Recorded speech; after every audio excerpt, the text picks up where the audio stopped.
कुमार सोनू लगातार इस वक्त जुड़े हुए हैं। कुमार, जानकारी दें, ये कार का मूवमेंट किस तरीके से रहा, कितनी मात्रा में विस्फोटक सामग्री बरामद हुई, फरीदाबाद से कितना अमोनियम नाइट्रेट मिला, ये डेटोनेटर की संख्या, ये जिंदा कारतूस सिलसिलेवार तरीके से फरीदाबाद, सहारनपुर और फिर दिल्ली बम धमाका, दिल्ली कार ब्लास्ट, इससे जुड़ी हुई क्या क्या डिटेल आपके पास? देखिए, पहले मैं गाड़ी की एंट्री से लेकर लाल किले पहुंचने तक की एक एक मूवमेंट और एक एक लोकेशन आपको बता दूं। 10 नवंबर को गाड़ी की एंट्री हुई बदरपुर बॉर्डर से। सुबह 8:04 पर बदरपुर टोल प्लाजा पर जो है गाड़ी देखी गई। उसके बाद 8:20 पर ओखला इंडस्ट्रियल एरिया के पास एक पेट्रोल पंप पर जो है गाड़ी देखी गई। उसके बाद 3:19 पर लाल किले के पास जो पार्किंग एरिया है वहां पर गाड़ी पहुंची, वहां उस पार्किंग एरिया में दाखिल हुई। उसके बाद शाम 6 बजे के करीब जो है गाड़ी लाल किला पार्किंग एरिया से बाहर निकलती हुई दिखाई दी। इसके अलावा कार को दरियागंज, कश्मीरी गेट और सुनहरी मस्जिद के पास भी देखा गया। उसके बाद जो है शाम 6:52 के आसपास जो है ये पूरा ब्लास्ट हुआ। आपको बता दें कि जो अल फलाह यूनिवर्सिटी से जुड़ा पूरा मैटर है, या फिर कहें कि जो फरीदाबाद टेरर मॉड्यूल है, उसमें रिकवरी को अगर आप गिनेंगे ना मीनाक्षी, तो शायद आपकी उंगलियां कम पड़ जाएगी। आपको मैं एक एक चीज करके गिना देता हूं। 360 किलोग्राम जो है अमोनियम नाइट्रेट धौज गांव से मिला। 2563 किलो अमोनियम नाइट्रेट फतेहपुर तगा गांव से मिला। इसके अलावा एक असॉल्ट राइफल जो कि रशियन मेड थी, उसके अलावा 83 उसके जिंदा कारतूस, उसके अलावा 2 जो मैगजीन थी असॉल्ट राइफल की वो बरामद की पुलिस ने। उसके अलावा एक पिस्टल जो है वो बरामद की। उस पिस्टल की जो है 8 राउंड बरामद किए। 2 खाली खोखे जो है पुलिस ने बरामद किए। वॉकी टॉकी सेट जो है पुलिस ने बरामद किए। आईडी बनाने के लिए जो इस्तेमाल किया जाता मटेरियल वो बरामद किया। उसके अलावा 20 टाइमर, उसके अलावा 20 बैटरियां, उसके अलावा जो आयरन शीट थी वो पुलिस ने बरामद की। ये पूरा जो मटेरियल है, जो पूरी रिकवरी है, वो इसी डॉक्टर गैंग के जो है नेक्सस से पूरा बरामद हुआ है। डॉक्टर मुजम्मिल की निशानदेही के बाद धौज गांव और जिस डॉक्टर गैंग की हम पूरी बात कर रहे हैं, जिस मॉड्यूल की हम बात कर रहे हैं, उसका एक किरदार जो डॉक्टर उमर है, जो I-20 गाड़ी के अंदर मौजूद था, और वहीं उसका दूसरा सहयोगी डॉक्टर मुजम्मिल, जिसकी गिरफ्तारी पुलिस कर चुकी है। डॉक्टर मुजम्मिल के घर पहुंचे हमारे सहयोगी मंसूर मीर। मंसूर जी, जानकारी दें। शादी पे वो आ रहा था, लेकिन उससे पहले उसकी गिरफ्तारी हुई। हाँ सर। तो उसका नेचर कैसा था? कुछ अंदेशा था कि मतलब इस तरह से उसके कुछ लिंक्स है, जिस तरह से पुलिस बता रही है? नहीं सर, हमारे कोई केस में इन्वॉल्वमेंट नहीं है। मतलब जब से हम यहाँ पैदा हुए हैं कोई भी केस नहीं है हमारे ऊपर। तो आप पुलिस से पूछ सकते हो। मुजम्मिल ने कहाँ से पढ़ाई की है, उसकी स्कूलिंग कहाँ से हुई है, उसका MBBS कहाँ से हुआ है, और MBBS उसका हुआ है JMC बत्रा से? जी सर। जम्मू से? हाँ सर, जम्मू से। स्कूलिंग कश्मीर में ही, पुलवामा में ही? हाँ सर, पुलवामा में। तो कितने सालों से वो फरीदाबाद में थे? 3 साल कंप्लीट होने वाली थी, डिग्री मिलने वाली थी, वो अब आ रहा था घर 10B के लिए। हाँ सर। तो आखिरी बातचीत कब हुई थी आपकी बाइक के साथ? थर्सडे को। हाँ सर। फिर फ्राइडे को छापामारी भी, थर्सडे छापामारी हुई, थर्सडे मतलब शाम को बात हुई। जी सर। तो क्या बताया उसने बातचीत में, जो आपकी दिल्ली में उसके साथ? हमारे बहन की शादी थी, मैं उसको बोल रहा था पैसे लगेंगे, वो भेजो, क्या चीज़ें लानी है हमारे बहन की। वो बोल रहा था मैं सब कुछ भेजूंगा आपको, आप चीज़ें लाओ। हाँ, वो खुद भी आ रहा था घर भी आ रहा था शादी के लिए? हाँ सर। लेकिन जो बात सामने आ रही है पुलिस की तरफ से, उनका जो है टेरर लिंकिंग में उनका नाम सामने आया है। डॉक्टर अदील के वो साथी रहे हैं, उनके पास में से भारी मात्रा में हथियार। अदील को जानते हैं ना, हम उमर को जानते हैं। हमें कोई किसी से वास्ता नहीं है। आप सबको इधर देख सकते हो, हाँ, सबसे पूछ सकते हो आप कि हमारे साथ उनकी कोई अटैचमेंट है, कुछ कोई भी नहीं अटैचमेंट नहीं है किसी के साथ। तो आपके घर में और कौन कौन अभी जो है डिटेन किया गया है? जी सर, मेरे बड़े भाई को लिया गए हैं, आज रात गिरफ्तार किए हैं। उसका ब्लास्ट के बाद आपके भाई की गिरफ्तार? हाँ सर। तो आज रात 12 बजे। तो क्या बताया पुलिस ने जब पुलिस यहाँ पे आई?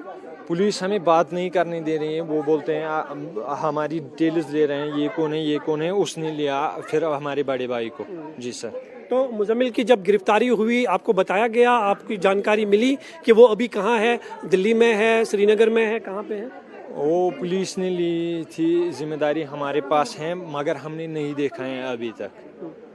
जी सर। तो जब आखिरी बार यहाँ पे मुजम्मिल आए थे, कितने दिनों तक वो कश्मीर में रहे थे? 2-3 दिन, मुझे लगता है 4 दिन भी, 5 दिन, 4-5 दिन। जी सर। बस उससे ज़्यादा नहीं? नहीं सर। चलो ओके। ओके। ये डॉक्टर मुजम्मिल के छोटे भाई है, जिनका साफ तौर पर कहना है कि कुछ दिनों पहले जो है डॉक्टर मुजम्मिल की गिरफ्तारी हुई है। कल रात को जब दिल्ली में कार ब्लास्ट हुआ, उसके बाद जो है एक और भाई जो है उनकी गिरफ्तारी जो है अमल में लाई गई है। यह उनका परिवार है, आप देख सकते हैं डॉक्टर मुजम्मिल का ये घर है। डॉक्टर मुजम्मिल और उमर के घर के बीच की दूरी करीबन 6 से 7 किलोमीटर के आसपास होगी। दोनों की अगर हम बात करें दोनों परिवारों की, तो दोनों परिवारों का ये कहना है कि जब भी वो कश्मीर आते थे तो 3-4 दिन से ज़्यादा जो है वो घर में नहीं रहते थे, बल्कि वापस चले जाते थे। मुजम्मिल जो है अब 9 और 10 उसकी बहन की शादी होने वाली थी, वो शादी में आ रहा था, लेकिन उससे पहले ही जो है उसे पुलिस ने दिल्ली में गिरफ्तार किया है। फरीदाबाद से नहीं, बल्कि इनके पास ये जानकारी है कि उन्हें दिल्ली से गिरफ्तार किया गया है और वो घर आ रहे थे, लेकिन अब उनकी बहन की शादी जो है वो कैंसिल हो चुकी है। तो ये आप देख सकते हैं, ये उनके घर की तस्वीर है। उनकी बहन हमारे साथ है बातचीत करने के लिए। आपका नाम क्या है? मेरा नाम है असमत शकील। असमत जी, बताएंगे आप हमें मुजम्मिल के बारे में, कब उनकी गिरफ्तारी हुई, कैसे आपको पता चला और कितने सालों से वो फरीदाबाद में रहते थे? हाँ, वो फरीदाबाद में पिछले 4 साल से थे, तो वो साल में 2 बार आते थे घर। तो फिर हमारी यहाँ पे एक शादी चल रही थी, तो उसने बोला कि मैं कब आऊँगा। मैंने बोला चलो 2 या 3 तारीख को आना, नवंबर में। तो फिर हम इसी का वेट कर रहे थे। तो हमें एक दिन थर्सडे थी तब, तो वहाँ यहाँ हमें छापे के लिए आए थे, यही पता नहीं कौन कौन थे। तो फिर उन्होंने यहाँ पे छापा मारा, लेकिन हमें उस टाइम भी नहीं पता है कि क्यों मारा छापा। ये लोग प्रॉपर्टी का बोल रहे थे, वो बोल रहे थे। हमने सब कुछ मतलब सच बताया जितना हमें है। तो फिर हमें शाम तक ये नहीं पता है कि यहाँ क्यों आए लोग, क्यों आए ये। फिर हमने भाई को कांटेक्ट करने की कोशिश की, वहाँ पे नहीं हुआ कांटेक्ट। फिर हम सुबह गए वहाँ थाने में, उधर इधर, फिर पता चला कि उन्होंने उनको उठाया था और वहाँ पांथा चौक में आया वो। तो गिरफ्तारी डॉक्टर मुजम्मिल की कहाँ पे हुई थी? वहाँ वही फरीदाबाद जहाँ पे वो थे ना, मतलब ये DNB कर रहे थे, वहीं से उनकी गिरफ्तारी हुई है। हमें नहीं पता था वो कितने सालों से फरीदाबाद में थे? 4 साल से। 4 साल से। उनकी स्कूलिंग वगैरह, उनका MBBS कहाँ से हुआ था? 10th यहीं पे किया था, यही गांव में, आलमदार पब्लिक हाई स्कूल। फिर उसने 11th 12th पुलवामा से किया। फिर उसने ये कोचिंग की श्रीनगर से। उसके बाद उसकी सिलेक्शन हुई है बात्रा जम्मू में, तो उसने वहाँ से MBBS कंप्लीट किया है और उसने इंटर्नशिप भी वहीं पे कंप्लीट किया है। फिर वो आया सोरस की। हम आपको समझाने की कोशिश कर रहे हैं। कल शाम 6:50 पर दिल्ली के लाल किले में जो ये धमाका हुआ, ये पूरा इलाका थर्रा उठा। इसमें जो एक्सप्लोजिव इस्तेमाल किया गया है, इसका फरीदाबाद कनेक्शन बताया जा रहा है। आपको बता दें, फरीदाबाद में जब हरियाणा पुलिस ने छापेमारी करनी शुरू की, तो उन्हें 3000 किलो एक्सप्लोजिव यहाँ से बरामद हुआ। 84 जिंदा कारतूस बरामद हुए। कई असॉल्ट राइफल मिली हैं, इसके अलावा मैगजीन मिली हैं, संदिग्ध दस्तावेज मिले और 2 डॉक्टर्स की गिरफ्तारी हुई, जिसमें से एक डॉक्टर मुजम्मिल है, जिसके अभी छोटे भाई से बातचीत का वो हिस्सा मंसूर मीर का हम आपको दिखा रहे थे। 2 डॉक्टर और गिरफ्तार किए गए और तब डॉक्टर उमर का भी नाम सामने आया, जो इलाके से फरार बताया जा रहा था। 10 नवंबर की सुबह और शाम के इस कनेक्शन पर थोड़ा सा आप गौर फरमाइएगा। फरीदाबाद की से दिल्ली की दूरी तकरीबन 31 किलोमीटर की है। सुबह फरीदाबाद के एक डॉक्टर के घर पर जब रेड होती है, तो छापेमारी में यहां से अमोनियम नाइट्रेट मिलता है और अन्य विस्फोटक सामग्री मिलती है। शाम को हरियाणा नंबर की एक कार लाल किले के पास पहुंचती है, जिसमें जबरदस्त धमाका होता है। 12 लोगों की जान चली जाती है। फरीदाबाद में सुबह छापेमारी में भारी मात्रा में हथियार और जिंदा कारतूस बरामद किए जाते हैं और शाम को दिल्ली में जो गाड़ी में विस्फोट होता है, वो उसी डॉक्टर उमर के उसमें शामिल होने की जानकारी आती है, जो फरीदाबाद से फरार चल रहा था।